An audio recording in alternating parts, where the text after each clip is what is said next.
ಎಲ್ಲರಿಗೂ ಕೂಡ ಎಲ್ಲ ಮಕ್ಕಳಿಗೂ ಕೂಡ ಶುಭ ಮುಂಜಾನೆ ಶುಭಾಶಯಗಳು. ನಾವು ಈ ದಿನ ಏನು ಹೇಳ್ತಿದ್ದೀನಪ್ಪ ಅಂತಂದರೆ, ಮೊರಾರ್ಜಿ ಪರೀಕ್ಷೆ ಮಾರ್ಚ್ 1ನೇ ತಾರೀಕಿಗೆ ಇರುವ ಕಾರಣದಿಂದಾಗಿ ನಮಗೆ ಆ ಪರೀಕ್ಷೆಯಲ್ಲಿ OMR ಶೀಟ್ ಆಧಾರಿತವಾಗಿ ಪರೀಕ್ಷೆ ಇರುವ ಕಾರಣದಿಂದಾಗಿ ಆ ಪರೀಕ್ಷೆ ನಿಮಗೆ ಯಾವ ರೀತಿ ಆ ಪರೀಕ್ಷೆಯಲ್ಲಿ ಯಾವ ರೀತಿ ನಿಮಗೆ OMR ಶೀಟನ್ನು ನೀಡಿರ್ತಾರೆ, ಆ OMR ಶೀಟ್ ಬಗ್ಗೆ ಸಂಪೂರ್ಣವಾದ ಮಾಹಿತಿಯನ್ನು ತಿಳಿಸ್ಕೊಂಡು ಬರ್ತೀನಿ. ಓಕೆ, ಎಲ್ಲರೂ ಕೂಡ ಈ OMR ಶೀಟನ್ನು ನಾನು ನಿಮ್ಗೆ ತಿಳಿಸ್ತಾ ಇರೋ OMR ಶೀಟ್ ಏನಪ್ಪ ಅಂದರೆ ಮಾರ್ಚ್ 1ನೇ ತಾರೀಕಿಗೆ ಬರೋ ಪರೀಕ್ಷೆ OMR ಶೀಟ್ ಆಗಿರುತ್ತೆ, ಮೊರಾರ್ಜಿ ದೇಸಾಯಿ ಪರೀಕ್ಷೆ. ಓಕೆ, ಎಸ್ ನೋಡಿರಿ, ನಿಮಗೆ ಕಾಣ್ತಾ ಇದೆಯಲ್ಲ, ಇದೇ ಆ OMR ಶೀಟ್. ಓಕೆ, ಅದೇ ನಿಮ್ಗೆ ಇದೇ ಏನಾಗುತ್ತಪ್ಪ OMR ಶೀಟ್ ಆಗುತ್ತೆ. ಇದನ್ನು ಯಾವ ರೀತಿ ನಾವು ತುಂಬಬೇಕು ಅಂತಂದನ್ನು ಅಂತ ಹೋಗಂಬ್ರಿ. ಫಸ್ಟ್ ನೋಡ್ರಿ, OMR ಶೀಟಲ್ಲಿ ನಮ್ಗೆ ಏನಿರ್ತಪ್ಪ ಅಂದರೆ ನೀವು ಗಮನಿಸಬೇಕಾಗಿದ್ದಿಲ್ಲ ಏನಪ್ಪ ಅಂತಂದರೆ ನೋಡ್ರಿ, ಒರಿಜಿನಲ್ ಅಂತ ಐತಿ. ಅಂದರೆ ಇದರ ಹಿಂದ್ಗಡೆ ಬ್ಯಾಕ್ ಸೈಡ್ ಏನಿರುತ್ತಪ್ಪ ಅಂತಂದರೆ ಕಾರ್ಬನ್ ಕಾಪಿ ಇರುತ್ತೆ. ಇದರಲ್ಲಿ ಎರಡು ರೀತಿ ಇರ್ತಾವೆ, ಒಂದು ಒರಿಜಿನಲ್ ಕಾಪಿ, ಒಂದು ಕಾರ್ಬನ್ ಕಾಪಿ ಅಂತಂದು. ಆ ಎರಡಕ್ಕೂ ನಿಮಗೂ ಸಂಬಂಧ ಇರಲ್ಲ. ನೀವೇನು ಮಾಡಬೇಕಪ್ಪ ಅಂದರೆ ಒರಿಜಿನಲ್ ಕಾಪಿಯಲ್ಲಿ ತುಂಬಿಕೆ ಅಂತ ಹೋಗ್ಬೇಕು. ಕಾರ್ಬನ್ ಕಾಪಿಯಲ್ಲಿ ಏನಾಗುತ್ತಪ್ಪ ಅಂತಂದರೆ ನಿಮಗೆ ಪರೀಕ್ಷೆಯನ್ನು ಎಲ್ಲ ಬರೆದ ಆದ ನಂತರ ಅವ್ರೇನು ಮಾಡ್ತಾರೆ, ನಿಮಗೆ ರೂಮ್ ಸೂಪರ್ವೈಸರ್ ಏನು ಮಾಡ್ತಾರಪ್ಪ ಅಂದರೆ ಆ ಕಾರ್ಬನ್ ಕಾಪಿಯನ್ನು ನಿಮಗೆ ಪರೀಕ್ಷೆ ಮುಗಿದ ನಂತರ ಕೊಟ್ಟು ಕಳಿಸ್ತಾರೆ. ಓಕೆ, ಎಸ್ ಈಗ ಅದ್ರ ಪ್ರಕಾರ ನೋಡ್ರಿ, ಇಲ್ಲಿ ಏನು ಕೊಟ್ಟಾರಪ್ಪ ಅಂದರೆ ಡೇಟ್, ದಿನಾಂಕ ಹಾಕ್ಬೇಕು. ನೋಡ್ರಿ, 1 ಮಾರ್ಚ್ 3 2026 ಈ ರೀತಿ ಬರಿತೀವಿ ನಾವು. 1/3/2026 ದಿನಾಂಕವನ್ನು ಈ ರೀತಿ ಬರಿತೀವಿ. ಅದಾದ ನಂತರ ಅಭ್ಯರ್ಥಿಯ ಹೆಸರನ್ನು ಈ ಬಾಕ್ಸಲ್ಲಿ ಕ್ಯಾಪಿಟಲ್ ಲೆಟ್ರಲ್ಲಿ ಬರಿಬೇಕು. PRASHA ಹಿಂಗೈತೆ ನಿಮ್ಮ ಹೆಸರು ಏನಿರ್ತೈತಿ, ನಿಮ್ಮ ಹೆಸರು ನಿಮ್ಮ ಮನ್ಯಾಗ ಒಂದು ಕರಿತಿರ್ತಾರೆ, ಆ ರೀತಿ ಬರಿಬಾರ್ದು. ನಿಮ್ಮ ಹಾಲ್ ಟಿಕೆಟಲ್ಲಿ ಏನಿರುತ್ತೆ ನೋಡ್ರಿ, ಅದೇ ಹೆಸರನ್ನು ಕ್ಯಾಪಿಟಲ್ ಲೆಟ್ರಲ್ಲಿ ಬರಿಬೇಕು. ಒಬ್ಬೊಬ್ರಿಗೆ ಏನಿರ್ತಾವಪ್ಪ ಅಂದರೆ ಇನಿಷಿಯಲ್ ಇರ್ತವೆ, ಹೌದಾ? ಆ ರೀತಿ ಒಬ್ರಿಗೆ ಏನಾಗಿರುತ್ತಪ್ಪ ಅಂದರೆ M ಪ್ರಶಾಂತ್ ಅಂತಂದು ಆ ರೀತಿ ಕೊಟ್ಟಿರ್ತಾರೆ. ನೀವು ಅದನ್ನು ಬಳಕೆ ಮಾಡ್ಕೋಬಾರ್ದು. ನಿಮ್ಮ ಹಾಲ್ ಟಿಕೆಟಲ್ಲಿ ಏನು ಕೊಟ್ಟಿರ್ತಾರೆ ನೋಡ್ರಿ, ಅದೇ ಅಭ್ಯರ್ಥಿಯ ಹೆಸರನ್ನು, ಕ್ಯಾಂಡಿಡೇಟ್ ನೇಮನ್ನು ಕ್ಯಾಪಿಟಲ್ ಲೆಟರ್ನಲ್ಲೇ ಬರಿಬೇಕು. ಅದಾದ ನಂತರ ನೋಡ್ರಿ, ನೋಂದಣಿ ಸಂಖ್ಯೆ. ಈ ನೋಂದಣಿ ಸಂಖ್ಯೆ ನೋಡ್ರಿ ಏನು ಬರಿತೀವಪ್ಪ, ನಿಮ್ಮ ಹಾಲ್ ಟಿಕೆಟ್ನಲ್ಲಿ ಕೊಟ್ಟಿರ್ತಾರೆ ರಿಜಿಸ್ಟರ್ ನಂಬರ್ ಅಂತಂದು. ನೋಡ್ರಿ ಎಷ್ಟು ನಂಬರ್ ಇರುತ್ತೆ ನೋಡ್ರಿ, ನೋಡಿ ಎಕ್ಸಾಂಪಲ್ ಯಾವುದೋ ಒಂದು ನಂಬರ್ ಬರಿತೀನಿ ನಾನು ನಿಮಗೆ, ಯಾವುದೋ ಒಂದು ನಂಬರ್ ಬರಿತೀನಿ ನೋಡ್ರಿ, ಯಾವುದೋ ಒಂದು ನಂಬರ್ ಬರೀನಿ ನಾನು ನಿಮಗೆ. ಆ ರಿಜಿಸ್ಟರ್ ನಂಬರನ್ನು ಈ ರೀತಿ ಬರಿಬೇಕು. ಅದಾದ ನಂತರ ಶೇಡಿಂಗ್ ಮಾಡ್ಬೇಕು. ನೋಡ್ರಿ, ಎರಡಕ್ಕೆ 2 ಐತಿ, 2 ಬಾಕ್ಸಲ್ಲಿ 2 ತುಂಬಿರ ಅದ್ರ ತಳಗೆ 2ಕ್ಕೆ ಶೇಡಿಂಗ್ ಮಾಡ್ಬೇಕು. 7 ತುಂಬಿರ 7ಕ್ಕೆ ಶೇಡ್ ಮಾಡ್ಬೇಕು. ಅದಾದ ನಂತರ 4ಕ್ಕೆ ತುಂಬಿರ 4ಕ್ಕೆ ಶೇಡಿಂಗ್ ಮಾಡ್ಬೇಕು. 3 ತುಂಬಿರ 3ಕ್ಕೆ ಶೇಡಿಂಗ್ ಮಾಡ್ಬೇಕು. 4 ತುಂಬಿರ 4ಕ್ಕೆ, 9 9, ಅದಂತರ ಮತ್ತೆ 0 0ಗೆ, 7 7ಕ್ಕೆ 7, 2ಕ್ಕೆ 2. ಇದು ಏನಪ್ಪ ಅಂದರೆ ನಿಮಗೆ OMR ತುಂಬುವ ಕ್ರಮ. ನೋಡ್ರಿ, ಹಾಲ್ ಟಿಕೆಟ್ ನಂಬರ್ ನೋಡ್ರಿ, ನೋಂದಣಿ ಸಂಖ್ಯೆ 2 ಐತಿ, ಆ ತಳಗಡೆ ಅದೇ ತಳಗಡೆ ಇರುವ 2ನೇ ನಂಬರ್ಗೆ ಬಣ್ಣ ತುಂಬಿದ್ನಿ, 7ನೇ ನಂಬರ್ಗೆ 4ನೇ ನಂಬರ್, 3ನೇ ನಂಬರ್, 4ನೇ ನಂಬರ್, 0ನೇ ನಂಬರ್, 7ನೇ ನಂಬರ್. ನೋಡ್ರಿ, 7ನೇ ನಂಬರ್ ತುಂಬಬೇಕು, ಹಾಗಾಗಿ 2ನೇ ನಂಬರ್. ಈ ರೀತಿ ನೀವು ನಿಖರವಾಗಿ ತುಂಬಬೇಕು. ಸರ್, ಯಾವ ರೀತಿ ತುಂಬಾರ್ದ್ರಿ ಅಂದರೆ ಈ ರೀತಿ ತುಂಬಾರ್ದು. ನೋಡ್ರಿ, ಇಲ್ಲಿ ಇಂಟು ಹಾಕ್ಯಾರ, ನೋಡಿ 2ಕ್ಕೆ ಶೇಡಿಂಗ್ ಮಾಡ್ಯಾರ, ಇಲ್ಲೊಂದು ಚುಕ್ಕಿ ಇಟ್ಟಾರ, ಇಲ್ಲೊಂದು ಚುಕ್ಕಿ, ಇಲ್ಲೊಂದು ಚುಕ್ಕಿ, ಇಲ್ಲೊಂದು ಚುಕ್ಕಿ, ರೈಟ್ ಮಾರ್ಕ್ ಹಾಕ್ಯಾರ, ಇಲ್ಲೊಂದು. ಈ ರೀತಿ ನೀವು ಈ ರೀತಿ ಯಾವುದೇ ರೀತಿ ತಪ್ಪು ಕ್ರಮಗಳಲ್ಲಿ ತುಂಬ ಹೋಗಬಾರ್ದು ಅಂತ ಕರೀತಾರೆ. ಓಕೆ, ಸರಿಯಾದ ಕ್ರಮ ನೋಡ್ರಿ. ಮತ್ತೆ ಏನು ತುಂಬಬೇಕಪ್ಪ ಅಂದರೆ ಇದೇ ನಮಗೆ ಸರಿಯಾದ ಕ್ರಮ. ಒಂದು ಪ್ರಶ್ನೆಗೆ ಒಂದೇ ಉತ್ತರವನ್ನು ಕಂಡುಕೊಂಡು ಒಂದೇ ಆಯ್ಕೆಗೆ ನಿಖರವಾಗಿ ನಾವು ಏನು ಮಾಡಬೇಕಪ್ಪ, ಶೇಡಿಂಗ್ ಮಾಡಬೇಕು ಅಂತ. ಅದಾದ ನಂತರ ನೋಡ್ರಿ, ಬಾರ್ಕೋಡ್ ನಿಮಗೆ ಸಂಬಂಧ ಇಲ್ಲ. ಅದಾದ ನಂತರ ಮತ್ತೆ ಒಳ್ಳೆ ನೋಡಿ ಏನಾಗುತ್ತಪ್ಪ ಅಂತಂದರೆ ಸೂಚನೆಗಳನ್ನು ನೋಡ್ಕೊಂಡು ಹೋಗೋ. ವೃತ್ತಗಳನ್ನು ಶೇಡ್ ಮಾಡುವಾಗ ಜಾಗರೂಕರಾಗಿರಿ. ಪ್ರತಿ ಪ್ರಶ್ನೆಗೆ ಒಂದೇ ವೃತ್ತವನ್ನು ಶೇಡ್ ಮಾಡಿ ಅಂತಂದು. ಒಂದೇ ವೃತ್ತವನ್ನು ಏನು ಮಾಡಬೇಕಪ್ಪ ಅಂತಂದರೆ ನಾವು ಶೇಡ್ ಮಾಡಬೇಕು. ನೋಡಿ, ಒಂದೇ ಉತ್ತರ, ಒಂದೇ ಪ್ರಶ್ನೆಗೆ ಒಂದೇ ಉತ್ತರವನ್ನು ಹಾಕೊಂಡು ನಾವು ಮಾಡಬೇಕು. ಅದಾದ ನಂತರ ನಾವು ನೀಲಿ ಮತ್ತು ಕಪ್ಪು ಪೆನ್ನನ್ನು, ಬಾಲ್ ಪಾಯಿಂಟ್ ಪೆನ್ನನ್ನು ನಾವು ಬಳಕೆ ಮಾಡಬೇಕು. 3ನೇದು ನೋಡ್ರಿ, OMR ಪತ್ರಿಕೆಯಲ್ಲಿ ಯಾವುದೇ ರೀತಿ ಕಚ್ಚಾ ಕಾರ್ಯಕ್ಕಾಗಿ ಬಳಸಬಾರ್ದು. ಇಲ್ಲೇನೋ ಜಾಗ ಈ ತಡಿ ಅಂತ ನಾನು ಎಲ್ಲ ಕುಡ್ಸೋ ಲೆಕ್ಕ, ಕಳೆ ಲೆಕ್ಕ ಮಾಡಿದ್ನಿ, ಆ ರೀತಿ ಮಾಡೋಕ್ಕೆ ಹೋಗ್ಬಾರ್ದು. ಅದಕ್ಕಾಗಿ ನಮ್ಗೆ ಏನು ಮಾಡಿರ್ತಾರಪ್ಪ ಅಂದ್ರೆ ಪ್ರಶ್ನೆ ಪತ್ರಿಕೆಯಲ್ಲಿ ಕೊನೆಯ ಪೇಜ್ನಲ್ಲಿ ಕೊಟ್ಟಿರ್ತಾರೆ ನಿಮಗೆ. ಓಕೆ, ಉತ್ತರ ಪತ್ರಿಕೆಯಲ್ಲಿ ಸಹಿ ಮಾಡುವ ಮೊದಲು ನೋಡ್ರಿ, ನೀವೇನಾದರೂ ಈ ಪತ್ರಿಕೆಗೆ ಇಲ್ಲಿರುತ್ತೆ ನೋಡ್ರಿ, ಇದಕ್ಕೆ ನೀವು ಇಲ್ಲಿ ಸಹಿ ಮಾಡುವ ಮೊದಲು, ನಿಮ್ಮ ಸಿಗ್ನೇಚರ್ ಮಾಡುವ ಮೊದಲು ನೀವು ಹಾಕಿರುವ ಹಾಲ್ ಟಿಕೆಟ್ ನಂಬರ್ ಸರಿಯಾಗಿದೆಯೋ ಇಲ್ಲೋ ಅಥವಾ ಪ್ರಶ್ನೆ ಪತ್ರಿಕೆಯ ನಂಬರ್ ಸರಿಯಾಗಿದೆಯೋ ಇಲ್ಲೋ ಅನ್ನೋದನ್ನು ಗಮನದಲ್ಲಿಟ್ಟುಕೊಂಡು ನೋಡಿದ ನಂತರ ನೀವೇನು ಮಾಡಬೇಕಪ್ಪ ಅಂತಂದರೆ ಸಹಿ ಮಾಡಬೇಕು. ಅರ್ಥ ಆಯ್ತಾ? ಒಂದು ಪ್ರಶ್ನೆ ಬರುತ್ತೆ ನಿಮಗೆ, ಏನಪ್ಪ ಅಂದರೆ ಸರ್ ತಪ್ಪಾದ್ರೆ ಏನು ಮಾಡ್ಬೇಕ್ರಿ ಅಂತ. ಫಸ್ಟ್ ಆಫ್ ಆಲ್ ತಪ್ಪು ಮಾಡೋಕ್ಕೆ ಹೋಗ್ಬಾರ್ದು. ಓಕೆ, ತಪ್ಪು ಮಾಡಿದ್ರೆ ಏನು ಮಾಡ್ಬೇಕ್ರಿ ಅನ್ನೋಕ್ಕಿಂತ ವಿಚಾರ ಮಾಡೋಕ್ಕಿಂತ ಮುಂಚೆನೇ ತಪ್ಪು ಮಾಡೋಕ್ಕೆ ಹೋಗ್ಬಾರ್ದು. ಯಾಕಪ್ಪ ಅಂದ್ರೆ ಅಷ್ಟು ಅಚ್ಚುಕಟ್ಟಾಗಿ ಅಷ್ಟು ಆಸಕ್ತಿಯಿಂದ ಪರೀಕ್ಷೆಯನ್ನು ಬರಿಬೇಕು. ನೆಕ್ಸ್ಟ್ ಪ್ರಶ್ನೆ ಪತ್ರಿಕೆಯ ವರ್ಷನ್ ಕೋಡ್. ಇಲ್ಲೇನೈತಪ್ಪ ವರ್ಷನ್ ಕೋಡ್ ನಮಗೆ ಯಾವಾಗ ಬಂದೈತಪ್ಪ, C3 ಬಂದೈತಿ ಅಂತ ಇಟ್ಕೊಳ್ರಿ. C3 ಬಂದ್ಬಿಟ್ಟೈತೆ. ಸಿಗೆ ಬಣ್ಣ ತುಂಬಬೇಕು, ನಂತರ 3ಗೆ ಬಣ್ಣ ತುಂಬಬೇಕು. ಸರ್ ಈ ನಂಬರ್ ಎಲ್ಲಿರ್ತದೆ ಸರ್ ನಮ್ಗೆ?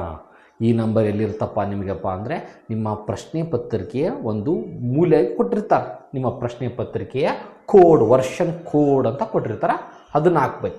ಅದಾದ ನಂತರ ನೋಡ್ರಿ, ಮತ್ತೆ ಪ್ರಶ್ನೆ ಪತ್ರಿಕೆಯ ಕ್ರಮ ಸಂಖ್ಯೆ, ಇದು ಕೂಡ ಪ್ರಶ್ನೆ ಪತ್ರಿಕೆಯ ಒಂದು ಭಾಗದಲ್ಲಿ ಕೊಟ್ಟಿರ್ತಾರೆ, ಒಂದು ಮೂಲೆ ಕೊಟ್ಟಿರ್ತಾರೆ. ಈ ಕಡೆ ಆದರೂ ಕೊಟ್ಟಿರ್ತಾರೆ, ಈ ಭಾಗದಾಗಾದರೂ ಕೊಟ್ಟಿರ್ತಾರೆ. ಅದು ರೆಡ್ ಇಂಕಲ್ಲಿ ಆದರೂ ಇರ್ಬೋದು, ಬೇರೆ ಮೆಸ್ಸಿಲಿ ಯಾವುದಾದ್ರೂ ಕಲರ್ ಇರ್ಬೋದು. ಆಲ್ಮೋಸ್ಟ್ ಆಲ್ ಎಲ್ಲ ಪ್ರಶ್ನೆ ಪತ್ರಿಕೆಗಳು ಪ್ರಶ್ನೆ ಪತ್ರಿಕೆ ಕ್ರಮ ಸಂಖ್ಯೆ ರೆಡ್ ಇಂಕಲ್ಲೇ ಇರ್ತಾವೆ. ಅದು ಕೂಡ ಸೇಮ್ ನಿಮಗೆ ಫಾರ್ ಎಕ್ಸಾಂಪಲ್ ಬಂತಂತ ಇಟ್ಕೊಳ್ರಿ, ಈ ರೀತಿ ನಿಮ್ಮ ಪ್ರಶ್ನೆ ಪತ್ರಿಕೆ ಸಂಖ್ಯೆ ಬಂತಂದರೆ ಅದೇ ರೀತಿ ತುಂಬಬೇಕು. ಒಂದಕ್ಕೆ ತುಂಬಿ ನೋಡ್ರಿ, 1, 0, 9, ಅದಾದ ನಂತರ 4, ಅದಾದ ನಂತರ 3, ಅದಾದ ನಂತರ 2. ಎಸ್, ಈ ರೀತಿ ನಿಖರವಾಗಿ ಪರ್ಫೆಕ್ಟಾಗಿ ತುಂಬಬೇಕು. ಅರ್ಥ ಆಯ್ತಾ? ನೋಡ ತುಂಬಿದ್ದೀನಲ್ಲ, ಈ ರೀತಿ ತುಂಬಬೇಕು ವರ್ಷನ್ ಕೋಡನ್ನು. ಇದಾದ ನಂತರ ನೆಕ್ಸ್ಟ್ ನೀವು ಹೋಗ್ಬೇಕಾಗಿದ್ದೆ ನಿಮ್ಮ ಕ್ಯಾಂಡಿಡೇಟ್ ಸಿಗ್ನೇಚರ್ ಅಂತಂದ. ನೀವು ಯಾವ ರೀತಿ ಸಹಿ ಮಾಡಿರ್ತೀರಿ ಅದೇ ರೀತಿ ಸಹಿ ಮಾಡಬೇಕು. ಇಲ್ಲಿ ನ್ಯೂಸ್ಲೆಟರ್ ಸಿಗ್ನೇಚರ್ ಮಾಡ್ತಾರೆ, ನಿಮಗೂ ಅದಕ್ಕೂ ಸಂಬಂಧ ಇಲ್ಲ.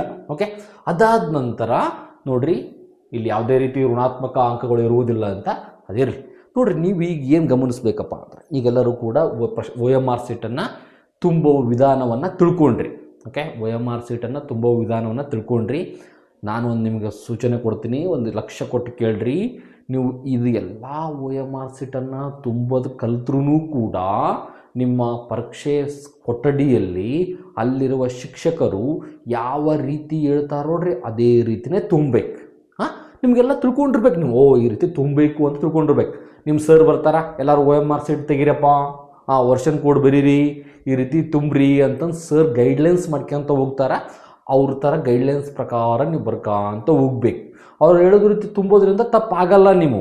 ಎಸ್, ಓಕೆ, ನಿಮಗೆ ಎಷ್ಟೇ ಇದ್ರ ಬಗ್ಗೆ ಹಿಂಗೆ ತುಂಬೋದು ನಿಮಗೆಲ್ಲ ಗೊತ್ತೈತೆ ಬಿಡ್ರಿ. ನಮ್ಮ ಸರ್ ಯಾವ ಹೇಳ್ಬಿಟ್ರೆ ನಾ ದವಾಸಿ ತುಂಬಿಡ್ತೀನಿ, ಸ್ಪೀಡ್ ತುಂಬಿಡ್ತೀನಿ ಅನ್ಬಾರ್ದು. ಓಕೆ, ಅಲ್ಲಿ ಸರ್ ಇರ್ತಾರೆ, ಅವರು ಸರ್ ಯಾವ ರೀತಿ ಹೇಳ್ತಾರೆ ನಿಮಗೆ ಅದಾ ಗೈಡ್ಲೈನ್ಸ್ ಪ್ರಕಾರ ತುಂಬ್ಕೊಂತ ಹೋಗ್ಬೇಕು. ಓಕೆ, ಇದಾದ ನಂತರ ನೀವು ಎಚ್ಚರಿಕೆಯಿಂದ ಗಮನಿಸಬೇಕಾದ ಅಂಶ ಯಾವುದಪ್ಪ ಅಂದರೆ ಈಗ ಹೇಳದೆ ನೋಡ್ರಿ, ಪರೀಕ್ಷೆ ಬರೆಯುವಾಗ ಹೆಚ್ಚಿನ ಗಮನ ಎದ್ರ ಮೇಲೆ ಇರಬೇಕಪ್ಪ ಅಂದರೆ ಉತ್ತರವನ್ನು ಕಂಡುಕೊಂಡ ಮೇಲೆ ಆ ಉತ್ತರಕ್ಕೆ ಸರಿಯಾದ ಆಯ್ಕೆಯನ್ನು ತುಂಬುವುದು.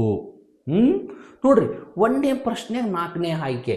ನೀವು ಸೀದಾ ಪೆನ್ನೆಲ್ಲಿಗೆ ಹೋಗ್ಬೇಕಪ್ಪ ಅಂದರೆ ಪ್ರಶ್ನೆಗೆ ಹೋಗ್ಬೇಕು, ಕ್ವಶನ್ ನಂಬರಿಗೆ ಹೋಗ್ಬೇಕು. ನೋಡ್ರಿ, ಕ್ವಶನ್ ನಂಬರ್ 1 4ನೇ ಆಯ್ಕೆ. ಎಸ್, ಅರ್ಥ ಆಯ್ತಾ? 5ನೇ ಪ್ರಶ್ನೆಗೆ 3ನೇ ಆಯ್ಕೆ, 5ನೇ ಪ್ರಶ್ನೆಗೆ 3ನೇ ಆಯ್ಕೆ. ಓಕೆ, 6ನೇ ಪ್ರಶ್ನೆಗೆ 6ನೇ ಪ್ರಶ್ನೆಗೆ 4ನೇ ಆಯ್ಕೆ. 4ನೇ ಆಯ್ಕೆ. ಈ ರೀತಿ ತುಂಬಕ್ಕೆ ಹೋಗ್ಬಾರ್ದು ನೀವು. ನೋಡ್ರಿ, ನಾನು 7ನೇ ಪ್ರಶ್ನೆಗೆ ಏನು ಮಾಡಿಬಿಟ್ಟೆನಪ್ಪ, ಡೈರೆಕ್ಟ್ ಆಯ್ಕೆಗೆ ಹೋಗ್ಬಿಟ್ಟೆ, ಹಂಗೆ ಹೋಗ್ಬಾರ್ದು. ನೋಡ್ರಿ, 9ನೇ ಪ್ರಶ್ನೆ 2ನೇ ಆಯ್ಕೆ, 11ನೇ ಪ್ರಶ್ನೆ 4ನೇ ಆಯ್ಕೆ, 12ನೇ ಪ್ರಶ್ನೆ 1ನೇ ಆಯ್ಕೆ, ಅದು 35ನೇ ಪ್ರಶ್ನೆ 3ನೇ ಆಯ್ಕೆ, 59ನೇ ಪ್ರಶ್ನೆ 2ನೇ ಆಯ್ಕೆ. ಡೈರೆಕ್ಟಾಗಿ ತೊಗೊಂಡೋಗಿ ಹಿಂಗೆ ಯಾವುದಕ್ಕೋ ಹಿಂಗೆ ತುಂಬಕ್ಕೆ ಹೋಗ್ಬಾರ್ದು. ಮೊದಲು ನೀವು ಗಮನದಲ್ಲಿಡಬೇಕಾಗಿದ್ದು ಪ್ರಶ್ನೆಯ ಸಂಖ್ಯೆಯನ್ನು, ಕ್ವಶನ್ ನಂಬರ್. ನೋಡ್ರಿ, 85ನೇ ಕ್ವಶನ್ಗೆ 1ನೇ ಆಯ್ಕೆ ಅಂತಂದು ಇದು ನಿಮ್ಮದು ತುಂಬುವುದು ಕೆಲಸ ಅಂತಂದು ಅಚ್ಚುಕಟ್ಟಾಗಿ ಮುಂಜಾಗ್ರತೆ ವಹಿಸಿಕೊಂಡು ಸರಿಯಾದ ಆಯ್ಕೆಗಳನ್ನು ತುಂಬಿರಬೇಕು. ಬರೀ ನನಗೆ ಪ್ರಶ್ನೆಗೆ ಉತ್ತರವನ್ನು ಕಂಡುಕೊಂಡ್ರೆ ಮುಗಿಯಲ್ಲ ಕೆಲಸ ಇಲ್ಲಿ, ಅದಕ್ಕೆ ಸರಿಯಾಗಿ ಆಯ್ಕೆ ತುಂಬೋದು ಕೂಡ ಒಂದು ದೊಡ್ಡ ಕೆಲಸ ಆಗ್ತೈತಿ ಅಂತ. ಓಕೆ, ಇದಿಷ್ಟು ಏನಪ್ಪ ಅಂತಂದರೆ ನಿಮ್ಮ OMR. ಒಂದ್ಸಲ ನೋಡಿಕೆ ಅಂತ ಹೋಗ್ರಿ ನೋಡ್ರಿ. ಇದು ಏನಪ್ಪ ಅಂತಂದರೆ ನಿಮ್ಮ OMR ತುಂಬುವ ವಿಧಾನ ಅಂತ ನೋಡ್ರಿ. OMR ತುಂಬುವ ವಿಧಾನ. ಎಸ್, ಓಕೆ, ಈ ರೀತಿ OMR ಅನ್ನು ತುಂಬ್ಕೊಂತ ಹೋಗ್ಬೇಕು ನೋಡ್ರಿ. ಯಾವ ರೀತಿ ಇದೆ, ಇದು ಆನ್ಸರ್ ಶೀಟ್ ನಂಬರ್. ಇದು ಆನ್ಸರ್ ಶೀಟ್ ನಂಬರ್, ಅದೇ ಪ್ರಿಂಟಾಗಿ ಬಂದಿರ್ತೈತಿ. ಓಕೆ, ನೀವು ನಾಳೆ ರವಿವಾರ 1ನೇ ತಾರೀಕು, ಮಾರ್ಚ್ 1ನೇ ತಾರೀಕು ಬರೆಯುವ ಪ್ರಶ್ನೆ ಪತ್ರಿಕೆಯಲ್ಲಿ ಇದೇ ರೀತಿ OMR ಶೀಟ್ ಇರುತ್ತೆ. ಇಷ್ಟೇ ಬಿಟ್ಟು ಇವಕ್ಕೆಲ್ಲ ಬಿಟ್ಟು ಬೇರೆ ಡಿಸೈನ್ ಮಾಡ್ಕೊಂತ ಕುಂದ್ರಕ್ಕೆ ಹೋಗ್ಬಾರ್ದು. ಈಗೇನು ಮಾಡಬೇಕಪ್ಪ ಅಂತ ಇಟ್ಕೊಡ್ರಿ. ನೀವು ಏನು ಮಾಡಿರ್ತೀರಿ, ಒಂದೊಂದು ಪ್ರಶ್ನೆಗಳಿಗೆ ನಿಮ್ಗೆ ಉತ್ತರ ಸಿಗಲ್ಲ, ಒಂದೊಂದು ಪ್ರಶ್ನೆಗಳು ಭಾಳ ಗೊಂದಲ ಆಗ್ತಾವೆ ಅಂತಂದು ಯಾವುದೇ ಕಾರಣಕ್ಕೂ ಬಿಟ್ಟು ಬರಬಾರ್ದು. ನಿಮಗೆ ಆ ಪ್ರಶ್ನೆಗೆ ಸಮೀಪ ಅತಿ ಹತ್ತಿರದ ಪ್ರಶ್ನೆಗೆ ಉತ್ತರ ಯಾವುದು ಒಳೆಯುತ್ತೆ ನೋಡ್ರಿ, ಆ ಉತ್ತರವನ್ನು ಹಾಕಿ ಬರಬೇಕು ನೀವು. ಅದಾದ ನಂತರ ಏನಾಗ್ತವೆ, ಒಂದೊಂದು ಪ್ರಶ್ನೆಗಳು ಭಾಳ ಗೊಂದಲ ಇರ್ತಾವೆ. ಅವಾಗ ಆರಾಮ್ಸೆ ಕಣ್ಣು ಮುಚ್ಕೊಂಡು ರಿಲ್ಯಾಕ್ಸ್ ಆಗಿ ಆ ಪ್ರಶ್ನೆಗೆ ಉತ್ತರವನ್ನು ಕಂಡುಕೊಳ್ಕೋಬೇಕು ನೀವು. ಅವಾಗ ಉತ್ತರ ಕರೆಕ್ಟಾಗಿ ಬರ್ತೈತಿ. ಆರಾಮ್ಸೆ ರಿಲ್ಯಾಕ್ಸ್, ಮೈಂಡ್ ರಿಲ್ಯಾಕ್ಸ್ ಮಾಡಿ ಉತ್ತರವನ್ನು ವಿಚಾರ ಮಾಡಿ ಒಂದು 2-3 ಸೆಕೆಂಡ್ ಅಷ್ಟೇ ವಿಚಾರ ಮಾಡಿ ನೆಕ್ಸ್ಟ್ ಪ್ರಶ್ನೆಗೆ ಹೋಗ್ಬೇಕು. ಅರ್ಥ ಆಯ್ತಾ? ಆದಷ್ಟು ಬೇಗನೆ ಎಕ್ಸಾಮ್ ಸೆಂಟ್ರ್ನಲ್ಲಿ ಹೋಗಿ ಕುಂದಿರ್ಬೇಕು ನೀವು, ಗಡಿಬಿಡಿಯಾಗಿ ಹೋಗ್ಬಾರ್ದು. ಆರಾಮ್ಸೆ ರಿಲ್ಯಾಕ್ಸಾಗಿ ದೇವಸ್ಥಾನಕ್ಕೆ ಹೆಂಗೆ ಹೋಗ್ತಿರೋಡ್ರಿ ಆ ರೀತಿ ಆರಾಮ್ಸೆ ಕುಂತ್ಕೊಂಡು ನಿಧಾನಕ್ಕೆ ಎಲ್ಲರೂ ಕೂಡ ಅಚ್ಚುಕಟ್ಟಾಗಿ 100 ಪ್ರಶ್ನೆಗಳಿಗೂ ಕೂಡ 100ಕ್ಕೂ 100 ಹಾಕಿ ಬರಬೇಕು ನೀವು. ಯಾವುದೂ ಕೂಡ ಬಿಟ್ಟು ಬರಬಾರ್ದು. ನನಗೆ ಇದಕ್ಕೆ ಉತ್ತರ ಗೊತ್ತಿಲ್ಲ ಸರ್, ನಾನು ಬಿಟ್ಟು ಬರೋಕ್ಕೆ ಹೋಗ್ಬಾರ್ದು. ಅದಕ್ಕೆ ಯಾವುದು ಹತ್ತಿರವಾದ ಉತ್ತರ ಇರುತ್ತೆ ನೋಡ್ರಿ ಅದನ್ನು ಬರಿಬೇಕು. ಸಮಯ ನಿರ್ವಹಣೆಯನ್ನು ಕರೆಕ್ಟ್ ಮಾಡಬೇಕು. ಟೈಮ್ನ ನೀವು ಕರೆಕ್ಟ್ ಪ್ರತಿ ಪ್ರಶ್ನೆಗೆ ನಿಖರವಾಗಿ ಮಾಡಬೇಕಾಗ್ತೈತಿ. ಓಕೆ, ಎಲ್ಲರೂ ಕೂಡ ಪರೀಕ್ಷೆಯಲ್ಲಿ ಯಶಸ್ಸನ್ನು ಗಳಿಸಿ ಚೆಂದಾಗಿ ಪರೀಕ್ಷೆಯನ್ನು ಬರೀರಿ. ಯಾವುದೇ ಕಾರಣಕ್ಕೂ ಒಂದೂ ಪ್ರಶ್ನೆಯನ್ನು ಬಿಟ್ಟು ಬರೋಕ್ಕೆ ಹೋಗ್ಬಾರ್ದು. ಓಕೆ, ಎಲ್ಲ ಮಕ್ಕಳಿಗೂ ಶುಭವಾಗಲಿ. ಎಸ್, ಧನ್ಯವಾದಗಳು. ಓಕೆ, ಇದಾದ ನಂತರ ನಿಮಗೆ ನಾವು ಮಾರ್ಚ್ 1ನೇ ತಾರೀಕಿಗೆ ನಿಮಗೆ ನಾವೇನು ಮಾಡ್ತೀವಪ್ಪ ಅಂದರೆ ಕೀ ಆನ್ಸರನ್ನು ತಿಳಿಸ್ತೀವಿ ಅಂತ. ನೀವು ಆದ್ದರಿಂದ ಏನು ಮಾಡೋಕ್ಕಪ್ಪ ಅಂದರೆ ನಮ್ಮ ಚಾನಲನ್ನು ಸಬ್ಸ್ಕ್ರೈಬ್ ಮಾಡಿ ನಮ್ಮ ಚಾನಲನ್ನು ಫಾಲೋ ಮಾಡಬೇಕು ನೀವು. ಅವಾಗೇನಾಗುತ್ತೆ, ನಾವು ಹಾಕಿರೋ ವಿಡಿಯೋ ನಿಮಗೆ ತಕ್ಷಣ ಸಿಗ್ತೈತಿ. ಓಕೆ, ಎಸ್, ಧನ್ಯವಾದಗಳು. ಓಕೆ.